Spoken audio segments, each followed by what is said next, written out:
Hola, ¿qué tal? Mi nombre es Gerardo Berrones, soy el pastor de Iglesia Identidad y te doy la más cordial bienvenida a nuestros recursos multimedia. El mensaje que estás por escuchar forma parte del libro de Génesis.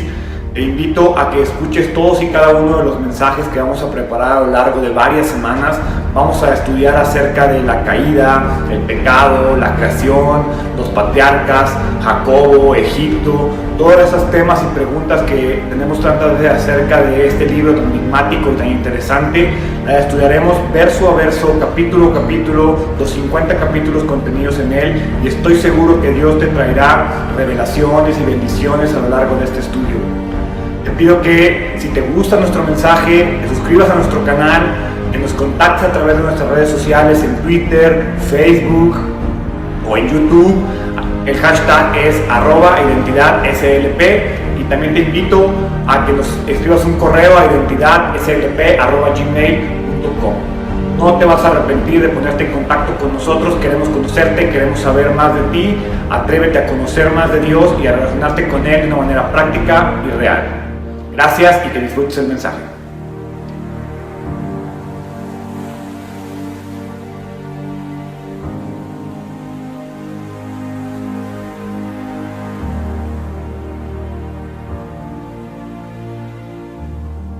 El día de hoy vamos a comenzar con eso, vamos a comenzar con la historia del universo, la creación, ese capítulo 1 tan místico, tan enigmático. Y le decía a Sari en la mañana que quiero que entendamos algo de la razón por la cual como iglesia estamos estudiando la Biblia verso a verso. Estamos acostumbrados muchas veces a ir a una iglesia expectantes de ver cómo el pastor o el que va a predicar me hace sentir algo bonito y me estremezco, y más allá del aprender quiero el sentimiento. El objetivo de ir estudiando la Biblia verso a verso es que comprendamos la Biblia verso a verso y que dejemos que nuestra entrega a la palabra de Dios sea la que se encargue de, más allá de generar un sentimiento, generar una decisión. Entonces, si un día se van de aquí diciendo, no, es que hoy Gerardo no me hizo sentir bonito, es porque no estoy intentando hacerlo sentir bonito. Lo que estoy intentando es que aprendamos a comprender la Biblia, y que si alguien llega y les pregunta, es que la creación es imposible, el día de hoy vamos a entender cómo la creación no es imposible, y cómo la creación y más bien el tema de la evolución, que es una teoría, ¿sí?, se contrapone con el tema de la creación, que es una realidad, ¿sí? Entonces, Génesis es el libro más importante de la Biblia. ¿Por qué? Porque a partir de ahí se muestra los propósitos de Dios y la razón por la cual tú y yo nos encontramos aquí. Es el primer libro del canon sagrado de la Biblia. Ahí comienza la revelación de Dios, ahí comienza todo lo que Dios quería tratar con la gente. Todo, excepto Dios, comienza en Génesis. ¿Por qué digo excepto Dios? Porque Dios no comenzó. Sí, entonces Génesis nos muestra el origen de la humanidad, el origen del universo. Todo lo que existe y todo lo que vemos surge en Génesis. Contiene el principio de la creación, contiene el principio de la vida, el principio del hombre, el principio del pecado, el principio de la redención, el principio de la nación de Israel, el principio del plan soberano para ti y para mí a través de todos los tiempos. Está contenido en los 50 capítulos de Génesis. Pero el tema central de Génesis es Dios. Por eso es importante Génesis. El tema central de Génesis es Dios. Él es el protagonista. Todo gira alrededor de Él, todo gira alrededor de su plan soberano y eterno para nosotros y para su pueblo. Y Génesis nos enseña, yo creo que la lección más importante que podemos aprender de Génesis es que Dios es un Dios personal, es un Dios que se preocupa por mi vida particular, es un Dios que posee inteligencia en un grado que soy incapaz de comprender, que tiene sentimientos y que tiene voluntad, ¿sí? Dios conoce la manera perfecta de hacer las cosas. Dios está presente en todo momento, en toda situación, en toda circunstancia, en toda la pequeñez del universo y en toda la magnitud del universo. Ahí está Dios. Siempre ha existido, siempre existirá, y Él es el causante de que todo exista, ¿sí? Dios fue el creador, Dios no fue creado, Y Génesis nos enseña que es el único ser necesario, infinito, eterno e incomparable, que solo depende de Él mismo, pero que también es un Dios vivo, es un Dios activo, es un Dios espiritualmente personal y es un Dios absolutamente libre y real. Entonces, durante todo el estudio de Génesis, el objetivo es que tú identifiques a Dios en cada una de las historias, eventos y situaciones que van pasando. Porque si somos capaces de identificar al Dios creador, vamos a poder entender qué Dios está haciendo conmigo. Si eres capaz de identificar al Dios misericordioso, vas a poder comprender la misericordia que Dios quiere y tiene para ti. Entonces es un tema de que si identifico cómo Dios se comportó en Génesis, voy a poder relacionar con cómo Dios se puede comportar con mi vida hoy en 2019. ¿Sí? Esa es la relación que existe. El libro de Génesis fue escrito, y el contexto es que fue escrito después de la salida de Israel de Egipto. Cuando el pueblo de Israel sale de Egipto y se encuentran en el desierto, ahí Moisés recibe la revelación acerca de la creación. ¿Qué quiere decir esto? Dimensionemos qué quiere decir esto. Quiere decir esto que hasta este punto nadie tenía idea de cómo se había surgido el mundo, de qué había pasado. Por eso había tantas deidades y por eso había tantos dioses, porque fue la manera humana en que pudieron entender o tratar de interpretar cómo funcionaba el mundo. Lo único que los israelitas tenían era un conocimiento pues que venía de Adán, y lo que Adán le dijo a Eva y lo que Eva le dijo a no sé quién, y Matusalén, y lo que fue pasando, y luego pues todos se murieron y lo que Noé se quedó. Entonces imagínate la información distorsionada que ya tenía en este punto en la historia. ¿Sí? Entonces, en ese momento, yo me imagino que después de que salen de Egipto, imagínate al pueblo de Israel, oye, ¿qué onda con este Dios? Se reventó a los egipcios, me sacó del Mar Rojo. ¿Quién es Dios? ¿Quién es este Dios que es capaz de hacer esto? Y ante esa pregunta, Moisés recibe la revelación del libro de Génesis. Dios le dice a Moisés: necesito que escribas la historia y que tu gente sepa quién soy. Y es un libro que hoy, hasta la fecha, nos sigue respondiendo esa pregunta: ¿quién es Dios?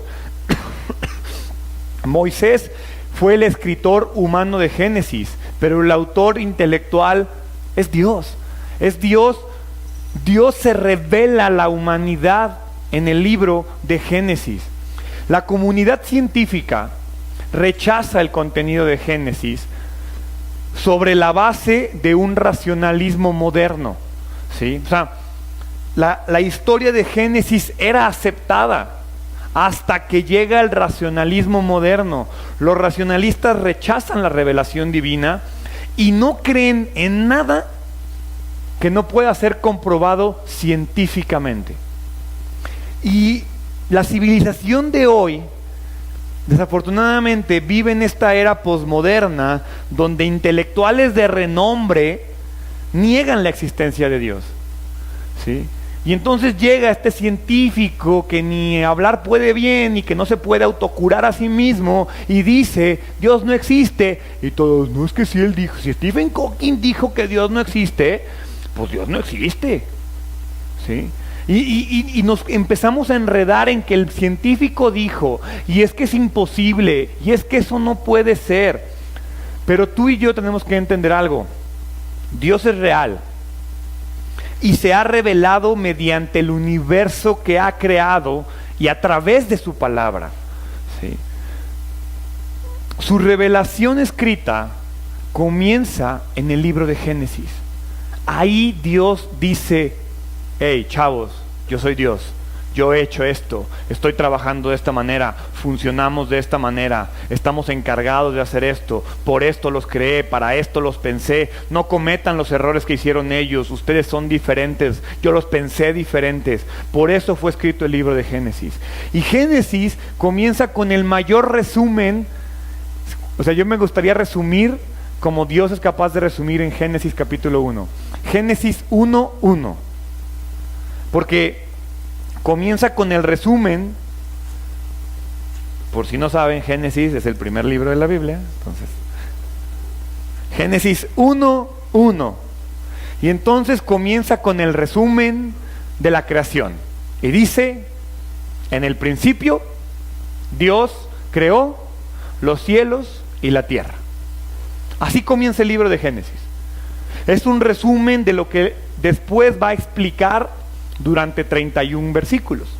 ¿Sí? Entonces comienza y dice, a ver, mira, aunque no leas el resto de los 31 versículos, lo que tú y yo tenemos que entender es que Dios creó los cielos y la tierra, y de que en el principio del universo Dios creó los cielos y la tierra. Entonces Génesis comienza con esta afirmación determinante que parece muy sencilla y que probablemente has escuchado muchas veces, pero tiene muchísima profundidad, porque es enfática. No deja lugar a dudas, ¿sí?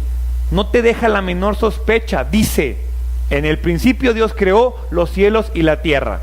Si tú quieres creer eso, no te preocupes por cómo. Cree que Dios creó los cielos y la tierra. Pero esta declaración es una invitación. Es una invitación a que digas, ¿y cómo le hizo?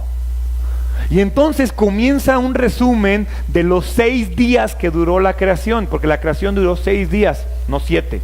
En el séptimo descansó. La creación duró 6 días, ¿sí? Entonces, antes de el principio, con el que comienza Génesis, solo existía Dios. No había nada. Hay muchas teorías que dicen que este universo es el segundo, tercero, cuarto universo. No. Es el único universo que ha existido, ¿sí? Entonces, en el principio, antes de la creación, solo estaba Dios. Y Él existía en Él mismo, y era suficiente de Él mismo, y nadie lo creó. Y entonces surge la teoría de la creación que se llama ex nihilo, que es de la nada. De la nada surge todo, ¿sí? Esta declaración, en el principio Dios creó los cielos y la tierra, no pretende aclarar cuándo. Solo pretende afirmar que todo lo que existe es parte de la omnipotente mano de Dios. Eso es lo que busca celebrar. Y esta frase en hebreo, ¿sí?, son 7 palabras. Solo son 7 palabras, las cuales son el fundamento de todos los 64 libros de la Biblia. En el principio Dios creó los cielos y la tierra. Es la base y el fundamento para el resto de lo que está escrito en la Biblia. Y tiene un triple propósito en 7 palabras.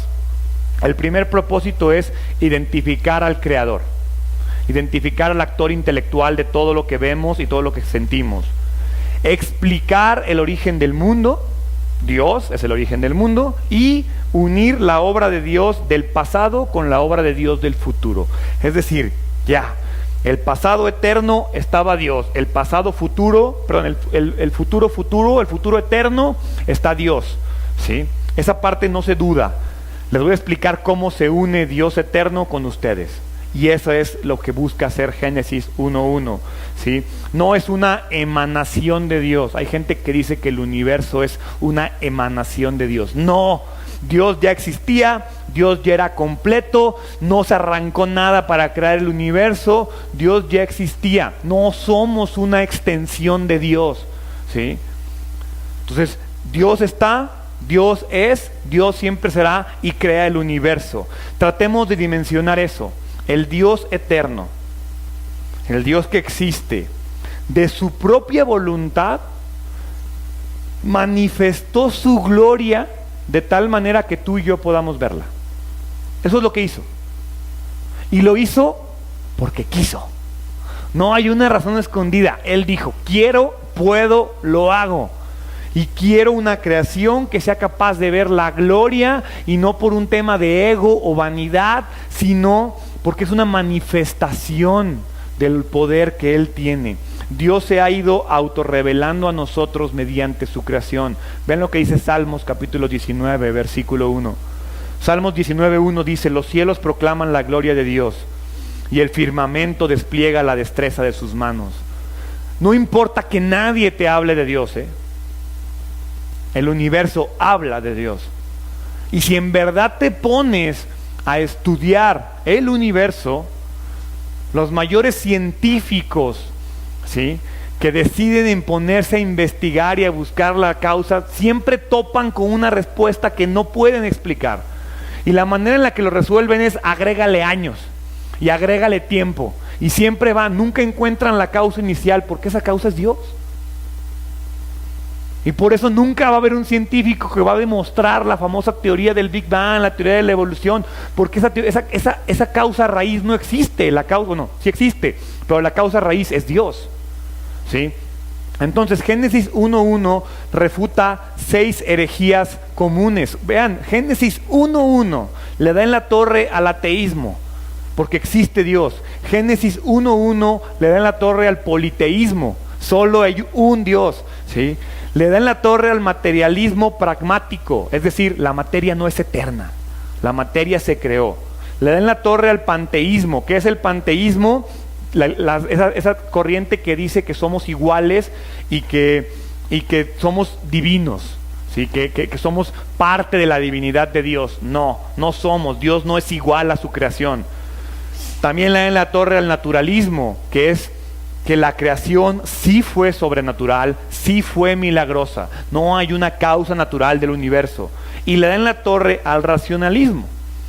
No hay una razón máxima, simplemente el universo existe porque Dios sabiamente lo diseñó y lo pensó. Esa es la razón. Por eso nadie ha sido capaz de encontrar otra razón, ¿sí? Entonces, a partir de ahí, a partir de ese resumen, comienza el origen. Y comienza la descripción de cómo creó el universo. Génesis 1:2 dice: la tierra no tenía forma y estaba vacía, y la oscuridad cubría las aguas profundas, y el Espíritu de Dios se movía en el aire sobre la superficie de las aguas. Entonces, a partir de este versículo se amplía la declaración del versículo 1, ¿sí? La tierra creada por Dios, dice que creó los cielos y la tierra, pero no creó el cielo azul y la tierra cafecita, no, creó cielos y tierra. Y dice ahí que lo crea en un estado amorfo, en un estado vacío. Esa masa acuosa, inerte, necesitaba forma, necesitaba ser ordenada y necesitaba ser llena de una manera progresiva. La progresión y la forma en la que Dios creó las cosas es lógica. Esto lo vamos a ir viendo. No dijo, a ver, animales, aves, ahora hijos, plantitas. No, hay una lógica detrás de por qué Dios creó las cosas en la secuencia en la que las creó, ¿sí? La tierra estaba cubierta de tinieblas como parte de la creación original. Y ahora van a decir, bueno, entonces Dios creó las tinieblas. No, la realidad es que las tinieblas son la ausencia de luz. Entonces, como no había luz creada, cuando crea el universo, pues que hay tinieblas. Entonces no es que las tinieblas se hayan creado, ¿sí? Las tinieblas, dice la Biblia, que envolvían, cubrían las aguas profundas. Algunas versiones dicen aguas profundas, otras dicen faz del abismo. Es decir, cubrían y envolvían esa masa acuosa, que de nuevo no es agua así como tú y yo la vemos, sino es toda sustancia creada en su estado líquido, estaba presente en ese momento. Las aguas profundas, la faz del abismo. Un teólogo dice el océano universal primitivo. Es un concepto físico solamente. Está hablando de que todo existía y todo creaba, todo estaba ahí en estado líquido. Ahí estaba, no era solo H2O, sino que ahí estaba todos los componentes en su estado líquido, ahí estaban concentrados, ¿sí? Entonces, dice que esto nos genera cierta lógica, porque vamos a pensar de nuevo en los científicos. ¿Qué andan buscando los científicos en otros planetas para ver si es posible que exista vida o no? Agua. Todo nuestro universo está basado en la presencia o no presencia de agua. Un científico dice, si encuentro agua en Marte, seguro hubo vida, ¿sí? Entonces, Dios está siendo congruente. Dios dice, había agua. En el principio había agua. Por eso la base de su humanidad y nuestra humanidad es el agua. Por eso somos 70% agua, y por eso sin agua no podemos vivir, y por eso si nos le damos en la torre al agua, le damos en la torre a nuestra civilización, ¿sí? Entonces ahí parte todo. Dios está siendo congruente, ¿sí? Y dice ahí que el Espíritu de Dios, que es el Espíritu Santo, se movía. ¿sí? Se movía ahí, ¿sí? Y es una expresión de cuidado, no es como que es un espiritito que va moviéndose por todo el universo, no, es un Espíritu Santo que cubre todo y que se mueve alrededor de todo, lo protege, lo cuida. El Espíritu Santo y la labor del Espíritu Santo desde aquella época ha sido proteger a la creación. Por eso es el Espíritu Santo el que debemos dejar entrar a nuestro corazón, para que trabaje en nosotros y nos proteja y nos cuide. Esa es la labor que el Espíritu Santo ha hecho desde ese momento y es la que seguirá haciendo por la eternidad. Y entonces comienzan los 6 días de la creación. A partir de aquí se relata la actividad creativa de este Dios soberano. En 6 días, literalmente, 6 días, 24 horas, no son 6 días de milenio, porque Dios dice que un día para Él son como 1000 años, entonces, no. Y el punto y el argumento más fuerte que les puedo dar al respecto es que, a ver, imagínate que los años, o como dicen muchas personas, los días fueran de 1000 años. En el día 3, ¿sí?, Dios crea las plantas. Imagínate qué hubiera pasado durante 1000 años si solo hubieran existido las plantas. Van a decir, ¿se hubiera sobrepoblado la tierra de plantas? No, porque sin insectos la planta no crece. Entonces, no son años, son 24 horas. Ese es el argumento más fuerte que les puedo dar, en el sentido de que si fuera mucho tiempo, hay gente que dice, no, son periodos larguísimos de tiempo. No, no se puede, ¿sí? No se puede, es imposible, porque la vida de las plantas no puede existir sin la vida de los animales, se complementan. Un día sí puede sobrevivir una planta sin agua, sin nada, sin insectitos, sin nada. Ya mucho tiempo no se puede. Entonces esa parte nos tiene que quedar bien clara. Son días de 24 horas, ¿sí? No hay sentido para que tú y yo creamos una cosa diferente. No hay razones para no interpretar la Biblia literalmente. Está diciendo que son 6 días de 24 horas, ¿sí? Les digo que muchos han tratado de sacar teorías al respecto para tratar de racionalizar la evolución y las capas geológicas y todo lo que existe, que más adelante lo vamos a ver, pero no hay lógica. Todos son intentos humanos de poner la evolución y los dinosaurios con la creación, ¿sí? Eso no se puede. La Biblia dice 6 días, son 6 días de 24 horas.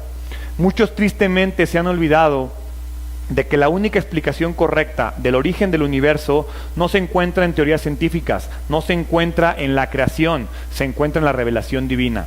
Ahí está la única explicación correcta, ¿sí?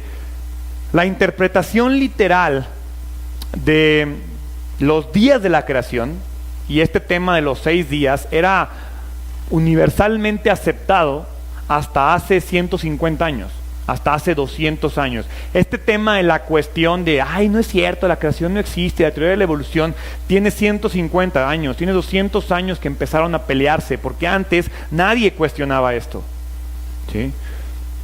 El auge de la geología moderna, el auge de muchas teorías científicas han llevado a dudar de aparentes datos contundentes, ¿sí? Aparentes datos contundentes nos llevan a dudar de las Escrituras, y se buscan maneras muy novedosas de empatar la Biblia con las teorías que existen científicamente hablando, con los descubrimientos de que la Tierra es milenaria y que la Tierra tiene millones y millones de años, porque nos lo dice la Biblia. Pero la realidad es que los geólogos, la realidad es que los científicos pretenden explicar el origen del universo mediante un proceso lógico de razonamiento humano, y al hacerlo rechazan al Dios creador. Porque entendamos esto, a ver, Dios crea un mundo. ¿Qué tan complicado para nosotros es entender que Dios pudo crear un universo adulto? O sea, ¿por qué en mi mente Dios tiene que crear un universo bebé que fue creciendo y entonces generó puros arbolitos chiquitos, recién nacidos, y no pudo haber creado un roble gigantesco con sus aros definidos? ¿Por qué? Porque cuando tú plantes un roble, tú vas a saber cuánto tiempo tiene en base a los aritos. Entonces quiero que este roble que yo te regalé cumpla las leyes que yo mismo le estoy poniendo al mundo, porque iba a crear un mundo en contra de sus leyes. Entonces Dios activa las leyes en su creación y crea un universo adulto. Por eso nunca vas a poder responder la pregunta de qué fue primero, el huevo o la gallina. En cambio, por la teoría de la creación, obviamente la gallina. Dios creó un gallo, Dios creó una gallina y después tuvieron muchos huevitos. Ya, resuelto. Pero tú y yo, no, seguramente Dios creó un embrión así como en la nada. Y entonces, o no, es más lógico. De la nada creó la vida, el universo solo porque explotaron miles de millones de partículas y evolucionaron en una masa así gigantesca y salió un embrión de pollo. Sí, es bien lógica la teoría creacionista. Entonces, la teoría evolutiva. La realidad es que estos geólogos no han encontrado la causa raíz, porque la causa raíz ya está explicada. Estos 6 días de la creación y las obras realizadas se pueden dividirse en 2 periodos de 3, 2 triadas. Es decir, primero crea la luz, después crea los cielos y la tierra, es la luz. Luego crea el cielo y separa el agua, ¿sí? Y luego crea las plantas. Y después de la luz, ¿sí? Crea las estrellas. Después de crear el agua, crea los peces, ¿sí? Va una lógica, hay una secuencia en esta sección de 3 puntos que Dios crea. Luz, aire, primero crea la luz, después crea las luces, las lumbreras, ¿sí? Crea el aire y el agua y después crea peces y aves, ¿sí? Y después crea tierra seca y plantas y después crea animales y al hombre. Así es la secuencia. Entonces quiero que vayamos a Génesis capítulo 1, versículo 3. Génesis 1 del 3 al 5 dice: entonces Dios dijo que haya luz y hubo luz. Y Dios vio que la luz era buena, luego separó la luz de la oscuridad. Dios llamó a la luz día y a la oscuridad noche. Y pasó la tarde y llegó la mañana, así se cumplió el primer día. Dios habla por primera vez en el versículo 3, ¿sí? Y lo hace para dar una orden y el mundo obedece. Así debería de funcionar el mundo. Dios habla, el mundo obedece. Dios manda, el universo ejecuta. La palabra de Dios tiene un poder creador, ¿sí? Y esta Biblia que tiene la palabra de Dios también tiene un poder creador para nosotros. Dios dice: las tinieblas háganse para allá, la luz póngase aquí. Lo único que hizo Dios no eliminó las tinieblas, sino que crea la luz y las tinieblas se alejan de la luz. Dios emite una declaración, dice: es buena. Y esta declaración está dirigida para ti y para mí. Todo lo que Dios hace para su gloria es bueno, ¿sí? Cuando dice que creó la luz, ¿qué se requiere para que haya luz? Para que exista la luz, no es como que prendo y apago la luz, o sea, sí, pero en aquella época el tema de que Dios cree la luz, lo que está haciendo es que todas las leyes físicas que tú y yo conocemos y odiamos en prepa, haz de cuenta que ahí Dios las prendió. Cuando dijo hágase la luz, activó el cosmos, activó el electromagnetismo, activó la gravedad, activó la energía nuclear, ¿sí? En ese momento no prendió un foco, ¿sí? Creó la luz. Y alguien me va a decir: ay, sí, ¿cómo creó la luz si no había sol? Ahorita lo vamos a ver un poquito más adelante. Este arreglo cíclico de luz y tinieblas claramente significa que ya en ese punto la Tierra ya estaba rotando sobre su eje, ¿sí? A partir de ahí, el hecho de que hubiera tinieblas y luz no quiere decir que la Tierra estaba estática y aquí había luz y aquí había tinieblas, o abajo luz. No, ya el hecho desde que Dios dice la mañana será día y la oscuridad será la noche, te habla de que independientemente de que todavía no había nada, no había espacio sideral, no había astros, no había estrellas, la Tierra ya estaba girando. Dios ya había accionado el poder de rotación de la Tierra. La Tierra gira desde este día y desde este momento, ¿sí? Ya está hablando de que hay luz de un lado y tinieblas del otro lado.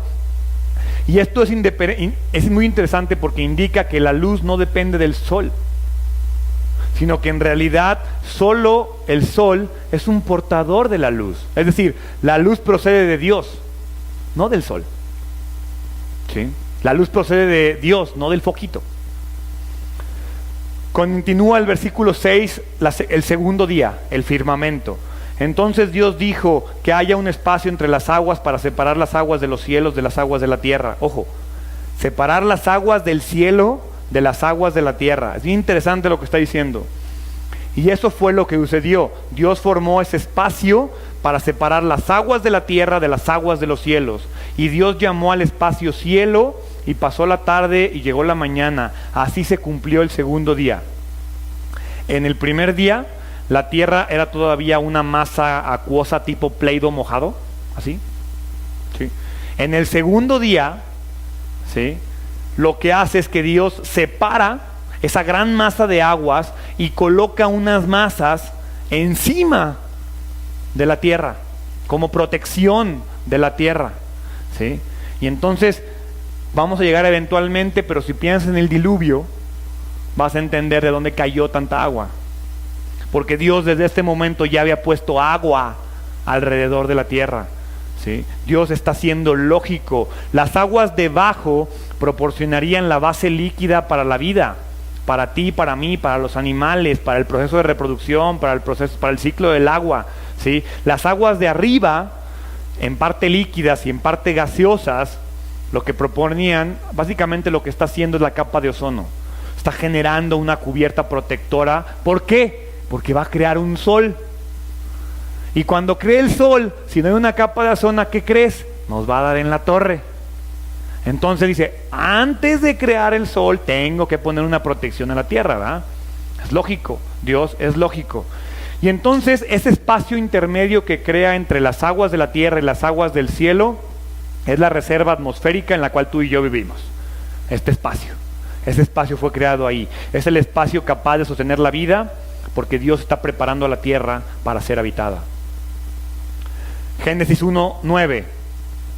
Entonces Dios dijo que las aguas debajo del cielo se junten en un solo lugar para que aparezca tierra seca. Y eso fue lo que sucedió. Dios llamó a lo seco tierra y a las aguas mares. Y Dios vio que esto era bueno. Después Dios dijo que de la tierra brote vegetación, toda clase de plantas con semillas. Subrayen ahí. Toda clase de plantas con semillas y árboles que den frutos con semillas. Estas semillas producirán a su vez la misma clase de plantas y árboles de los que provinieron. Y eso fue lo que sucedió. La tierra produjo vegetación, toda clase de plantas con semillas y árboles que dan frutos con semillas. Las semillas produjeron plantas y árboles de la misma clase. Y Dios vio que esto era bueno, y pasó la tarde y llegó la mañana, y así se cumplió el tercer día. Durante el tercer día la tierra seca surge por primera vez. ¿Y por qué Dios hace tanto hincapié en las dentadas semillas? Porque a partir de ese momento Él creó algo con la capacidad de reproducirse. Creó una planta adulta, madura, con las semillas listas para reproducirse, congruente con el ciclo de la vegetación y la naturaleza que tú y yo y los científicos descubrieron miles de años después.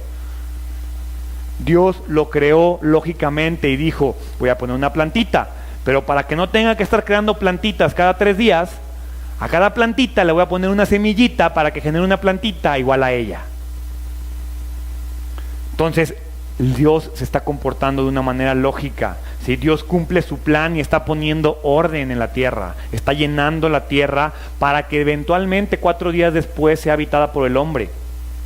La soberanía de Dios se manifiesta en el hecho de crear todo lo que existe para darle nombre a todo lo creado, porque dice, creó todas las plantas, todas con su semilla, creó todos los árboles con fruto y cada fruto con su semilla. Ya está planeado. Dios le da fertilidad a la tierra. No es la madre naturaleza. Dios le dio fertilidad a la madre naturaleza. Es por decreto divino que la tierra produce. Es por decreto divino que la tierra se comporta como hoy los científicos dicen que se comporta y descubrieron que se comporta. Y les voy a hacer una pregunta. ¿Qué es más creíble? que un conjunto de átomos evolucionó y formó toda la variedad de plantas que existen sobre la tierra, y que aparte aprendieron a reproducirse por sí solas. O que un Dios soberano creó una planta y todas las plantas y les dio la capacidad de reproducirse. Yo siempre he dicho, requiere más fe no creer. Dios no creó semillas o germinados para que crecieran. Dios creó árboles adultos en edad reproductiva. El hombre fue creado en edad reproductiva. El reino botánico creado por Dios fue creado en un instante. Todo lo que vemos, comemos, estudiamos y somos capaces de entender fue creado en ese momento. Y más allá de ser un engaño, es un tributo a la grandeza de Dios. Imagínate la capacidad creadora de un Dios que creó todas las plantas que tú y yo conocemos y que algún día conoceremos. Un científico evolucionista da por sentado que Dios no puede hacer nada contrario a un dogma de uniformidad. Esa es la teoría con la cual el científico dice, pero imagínate que Dios no fuera capaz de hacerlo. ¿Qué clase de Dios tendríamos? ¿Para qué lo adoro si no es capaz de crear algo? ¿Con qué esperanza creo que puede crear algo en mi vida si no es capaz de crear una planta? Continúa el versículo 14. Entonces Dios dijo que aparezcan luces en el cielo para separar el día de la noche. Hasta ahí crea las luces en el cielo, para que tú humanamente entiendas el día y la noche. Si ves el sol es de día, si ves la luna es de noche. Que sean señales para que marquen las estaciones, los días y los años. Que esas luces en el cielo brillen sobre la tierra. Y eso fue lo que sucedió. Dios hizo dos grandes luces, la más grande para que gobernara el día y la más pequeña para que gobernara la noche. También hizo las estrellas. Dios puso esas luces en el cielo para iluminar la tierra, para que gobernaran el día y la noche y para separar la luz de la oscuridad. Y Dios vio que esto era bueno. Y pasó la tarde y llegó la mañana, así se cumplió el cuarto día. Dios crea el espacio sideral, las estrellas, los planetas. Y alguien me va a decir ahí, Gerardo, no es cierto, esto es falso, porque el sol y la luna no son los astros más grandes. No, pero este libro tiene una visión geocéntrica. ¿A quién se lo está dando? ¿A un pelado que vive en la Tierra o a un vato que vive en Plutón?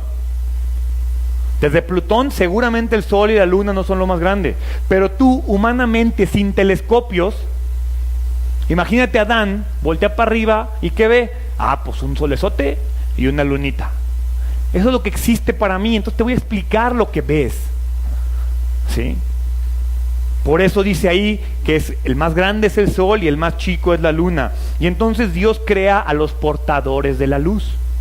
Esa luz que Él creó y la tierra que ya estaba girando, dice, crea todo alrededor, ahora sí, creó el universo. Por eso los que creen en los horóscopos y la astrología, pues no hay sentido, porque pues eso fue creado también. Y no es como que Dios planeó, no, ya estaba ahí. La astrología no define tu carácter. No importa que digas, este escorpión seguro es bien malo. No existe. ¿Sí? Entonces, crea a los portadores de la luz, a las lumbreras. Como les dije ahorita, Dios crea un universo adulto. ¿Por qué adulto? Porque creó un sol funcional que, como ahora sí sabemos en el universo, un sol y una estrella de esa capacidad aumenta de tamaño, disminuye de tamaño, estrellas se extinguen, estrellas nacen. Sí, pero en este momento Dios creó algo funcional, ¿sí? Entonces por eso adorar o venerar al sol, a la luna, a las estrellas, solamente muestra insensatez. Y solamente muestra que tú y yo adoramos lo que vemos y no lo que sentimos. El ser humano se ha entregado a la adoración de la creación en lugar de adorar al Creador. El sol y la luna no se crearon para que las adoráramos, sino para manifestar la gloria de Dios, para ponerle orden al universo. Génesis 1:20, el quinto día.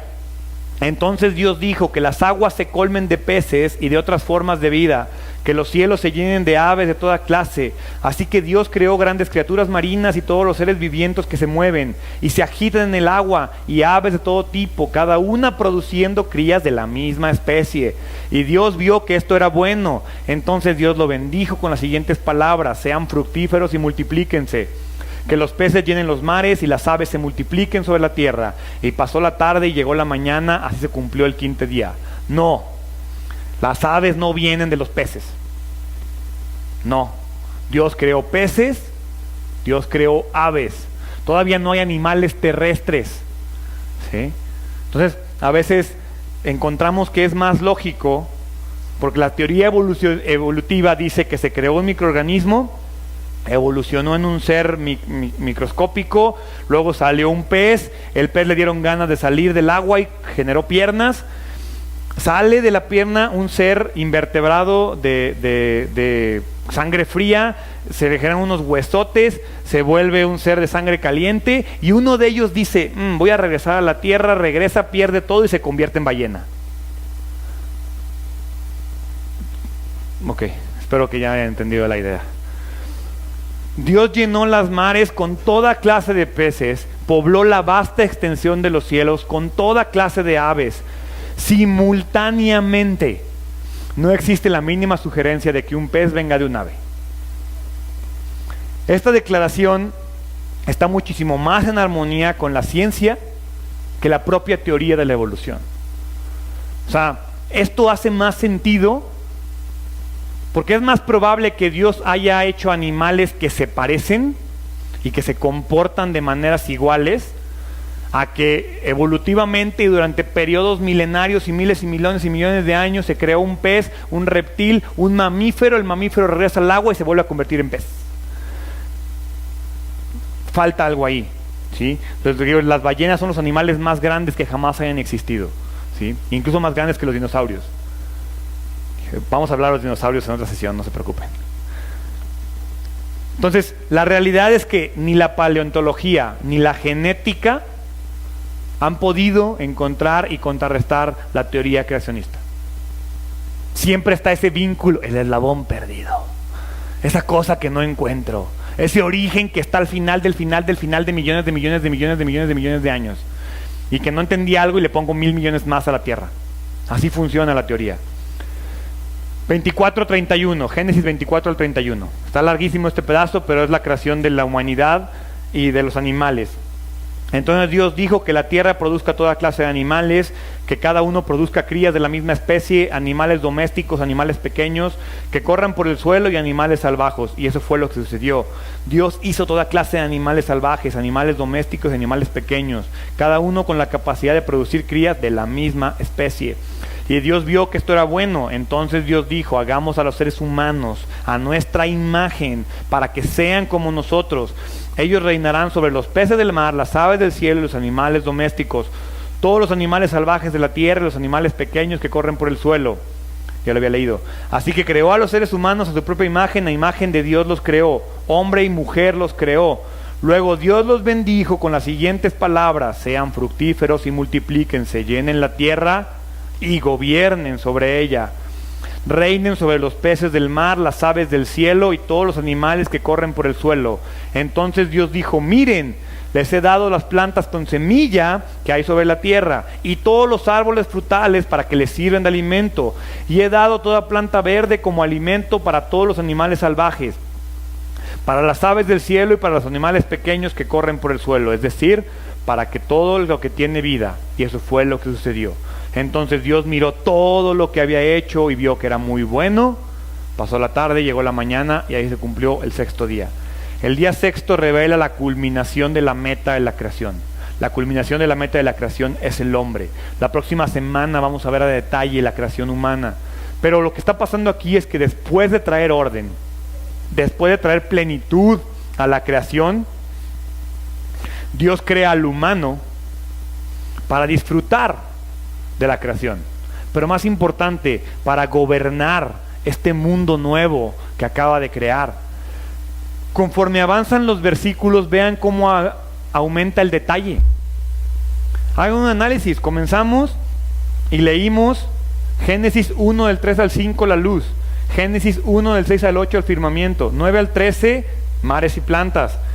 14 al 19, sol, luna y estrellas. 20 al 23, peces, aves y monstruos marinos. Y luego del 24 al 31 se detiene un buen rato con la creación y la vida terrestre. La creación llega a su clímax, va preparando el terreno para la humanidad. Después de formar a los animales y, como les decía, de resolver el dilema de qué fue primero, el huevo o la gallina, crea al hombre. Después de que preparó todo para él, después de que dijo, Porque vean cómo se comporta diferente, ¿eh? Dios dice que haya luz, hubo luz. Que haya espacio entre las aguas, hubo espacio entre las aguas. Que aparezca tierra seca, apareció la tierra seca. Que aparezcan las lumbreras, aparecieron las lumbreras.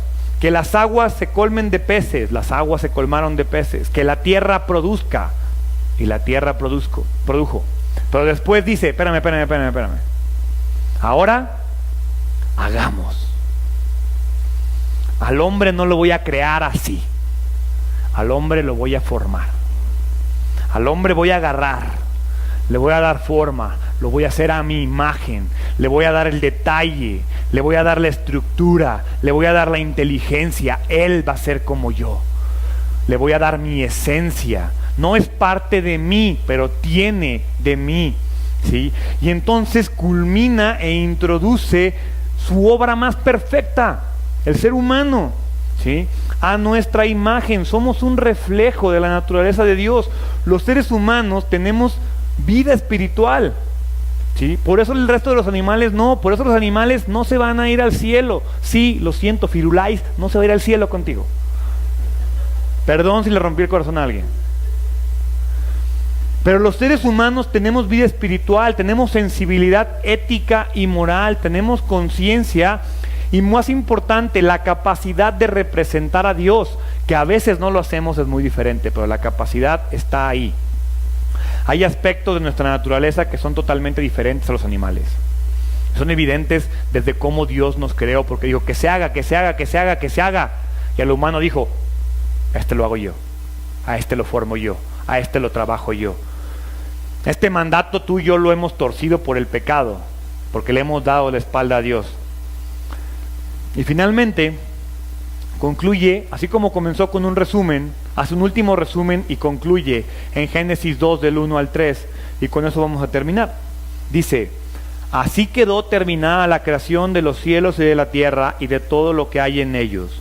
Cuando llegó el séptimo día, Dios ya había terminado su obra de la creación. Es decir, duró 6 días. Y descansó de toda su labor. Dios bendijo el séptimo día y lo declaró santo, porque ese fue el día que descansó de toda su obra de la creación. Aquí expresa la consumación de la obra creadora. 4 veces en estos 3 versículos enfatiza la culminación. Dice, así quedó terminada la creación de los cielos y la tierra y de todo. Cuando llegó el séptimo día, Dios ya había terminado. Dios bendijo el séptimo día y lo declaró tanto, porque ese fue el día en que descansó de toda su obra. ¿Qué está diciendo? Ya no hay nada más. Nada más va a ser creado. Hagan de cuenta que en ese momento activó las leyes de la termodinámica, donde dice que la materia no se crea ni se transforma, ni se destruye, solo se transforma. Ahí dijo Dios, ya acabé. Nada más será creado. Por eso en Eclesiastés dice, todo es lo mismo, no hay nada nuevo en este mundo. Ya todo fue creado. A pesar de lo mucho que se ha escrito para defender la teoría de la evolución y de negar el creacionismo, nadie, y si sí, díganme quién, ha sido capaz de demostrar que el universo es obra del azar. Nadie. Es una teoría evolutiva, no es una ciencia exacta de la evolución. Nadie ha sido capaz de demostrar que los seres vivos somos producto de partículas inorgánicas. Nadie ha sido capaz de crear vida de la nada. La evolución contradice las 2 primeras leyes de la termodinámica. La primera ley es, la materia no se crea ni se destruye, solo se transforma. Entonces, la evolución dice que de la nada se creó todo. Pues entonces la ley de termodinámica se puede apagar cuando uno quiera, ¿o cómo funcionó? También dice la segunda ley de la termodinámica, dice, la cantidad total de energía permanece invariable, pero simplemente está menos disponible para un trabajo eficaz. Se llama entropía, es decir, conforme hay un trabajo que se va realizando, invariablemente se pierde energía. Es decir, el mundo está muriendo, el mundo se está acabando. Y la teoría evolucionista dice que no, que el mundo se expandió y que el mundo creó y que el mundo de la nada creó un todo. Todo lo evolucionista que conocemos hoy en día y que tú y yo hemos estudiado y visto en el tiempo es animales o seres perdiendo atributos. Pero ¿cuándo hemos visto un ser que gana un atributo?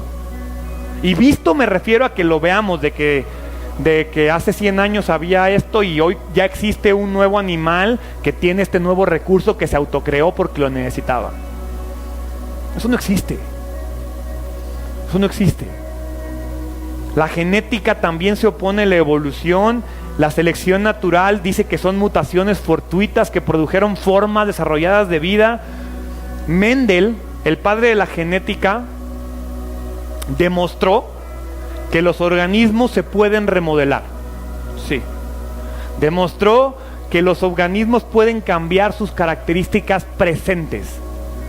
Pero él era un sacerdote y él nunca pudo demostrar, y nunca nadie ha podido demostrar que puedas crear una característica que no tienes. Y la teoría de evolución está basada en eso, en que el ser es capaz de crear cosas que no tiene según como las necesita. O sea, si fuera, yo crearía las ganas de ir a trabajar todos los días y no he podido. Quienes abogan a favor de la evolución tienen que confrontar dos obstáculos infranqueables. Uno, explicar cómo surgió vida de la no vida. Y dos, cómo surgió la materia de la no materia. Mientras no puedan comprobar esos dos obstáculos o replicar esos dos obstáculos, todo sigue siendo una teoría y la creación sigue siendo real. La vida solo puede originarse en aquel que es vida, y la materia solo puede existir por el mandato de un Dios creador. Punto. Y mientras no haya un científico que me demuestre lo contrario, y probablemente aunque lo hicieran, yo seguiría creyendo esto. Dios creó la tierra, Dios la ordenó, Dios la llenó para mí. No manches. Dios creó la tierra, Dios la ordenó y Dios la llenó para mí. Proveyó todo lo necesario para mí. Me dio todo lo que yo necesito, todo lo que me hace feliz, y lo puso para mí. Me dio personalidad, me dio propósito y aparte me dio autoridad. A pesar del pecado, tú y yo seguimos conservando la imagen original de Dios. Esa ahí está. No la podemos destruir. ¿Qué crees que Dios puede hacer por ti? Si creó un universo perfecto, te dio una personalidad perfecta, te dio todo lo que necesitabas y aparte lo puso a tu servicio, ¿qué no puede hacer por ti? ¿De qué otra manera tiene que demostrarnos su amor? Y lo peor es que sabemos, porque conocemos el resto de la Biblia, que esto no fue suficiente, que tuvo que mandar a su hijo a morir por ti, porque no fue suficiente ver todo lo que nos dio y todo lo que tenemos. No, nunca estamos satisfechos. No dejemos que nuestro pecado interfiera con nuestra relación con Dios. Aferrémonos a esto. Si tú y yo somos capaces de entender y comprender que la única respuesta lógica a la creación y a la existencia es esto, muchas cosas más van a comenzar a ser lógicas, pero nuestra racionalidad, nuestro humanismo nos impiden hacerlo.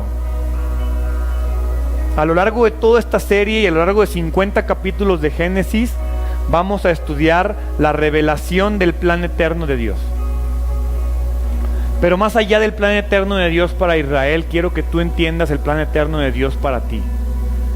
Porque ubícate en ese sexto día, y ahí creó al hombre. La tierra no es más vieja de 10,000 años, contrario a lo que te diga el mundo. La tierra tiene menos de 10,000 años de edad.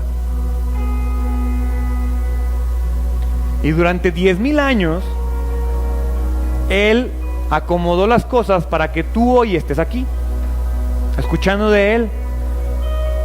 Para que tú digas, ay, no es cierto, eso es pura tontería. ¿Qué sentido tiene? ¿Por qué hacerlo? ¿Cuál es la lógica? ¿Quieres pensar lógicamente? ¿Cuál es la lógica detrás de un mundo de azar que no tiene sentido, que no va a ningún lado y que cuando me muera se acabó? ¿Cuál es el sentido? No tiene sentido. Entendamos eso. Sin Dios no hay sentido. Dios le da sentido a la vida. Les dije ahorita, la vida solo puede originarse en aquel que es vida y la materia solo puede existir por mandato divino. El día que entendamos eso, nuestra vida va a comenzar a cambiar. ¿Por qué no cierras tus ojos? Dios, gracias. Gracias porque te tomó 6 días crear este universo y en el 6º día decidiste crear al hombre. Te pido perdón porque me ha tomado muchos años darme cuenta y entender y creer esto en verdad, creerlo de todo corazón, reconociendo y dándome cuenta que me amas, que soy diferente, que he tratado de racionalizar tu amor, pero tu amor va muchísimo más allá de lo que yo puedo entender, que hace miles de años tú creaste este universo para mí, para mi gozo, para mi felicidad, pero más importante, para que en este mundo yo forme mi carácter y esté preparado para pasar una eternidad contigo. Te doy gracias y te voy a pedir, Padre, que nos guíes en este mundo y que nos guíes a lo largo del estudio verso a verso de Génesis para comprender tu plan soberano para nuestra vida. Gracias en el nombre de Jesús. Amén.